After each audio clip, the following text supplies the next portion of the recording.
approached. What started as a fight for justice has descended into chaos. On a Minnesota freeway, a tanker speeds directly toward a crowd of protesters, narrowly avoiding catastrophe. Protesters chase down the truck and swarm over the cabin. Eventually, the driver is dragged out and beaten by the mob. Before police arrive, dispersing the crowd and taking the driver into custody. 75 cities are living through these protests. Many are in flames. More than half have imposed curfew. In Michigan, every car on this street is on fire, windows smashed, tear gas deployed. Tell your brothers and sisters, we will not win this fight with guns. It's not going to happen.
Now, the murder of George Floyd by Minneapolis police officer Derek Chauvin has reignited the long-standing issue of systemic racial bias and police brutality in the U.S.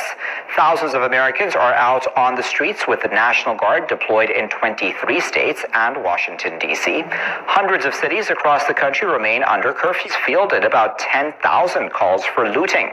President Trump has vowed to deploy the military to quell the protests. Scenes of chaos, violence, and widespread destruction into the early morning hours. Dozens of American cities up in flames after some protests turned into riots, often followed by looting as a nation simmering with unrest unraveled.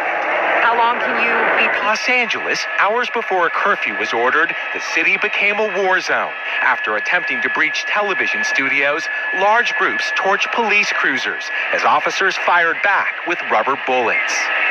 Before nightfall, the looting began.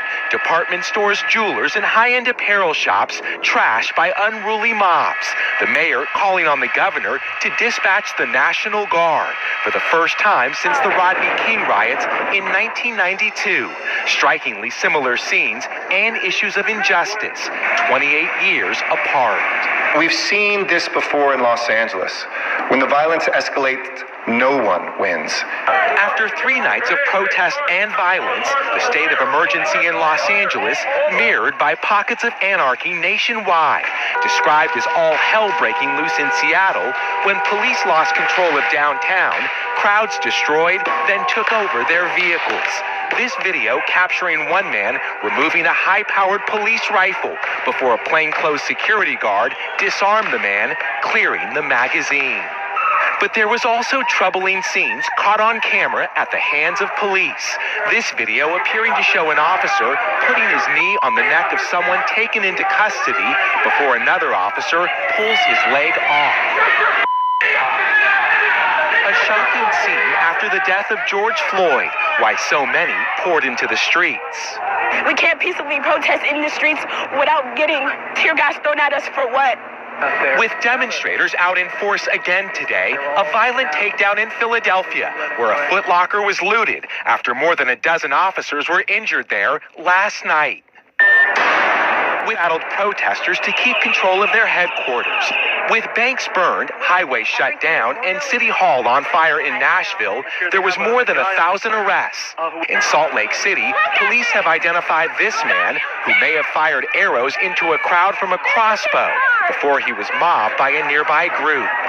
In Tallahassee, Florida, someone drove through a protest after their pickup truck was surrounded by a crowd. The National Guard is moving into Chicago after clashes between protesters and police. In this city, we care for each other. This is a time for us to unite. Tonight, a nation on edge.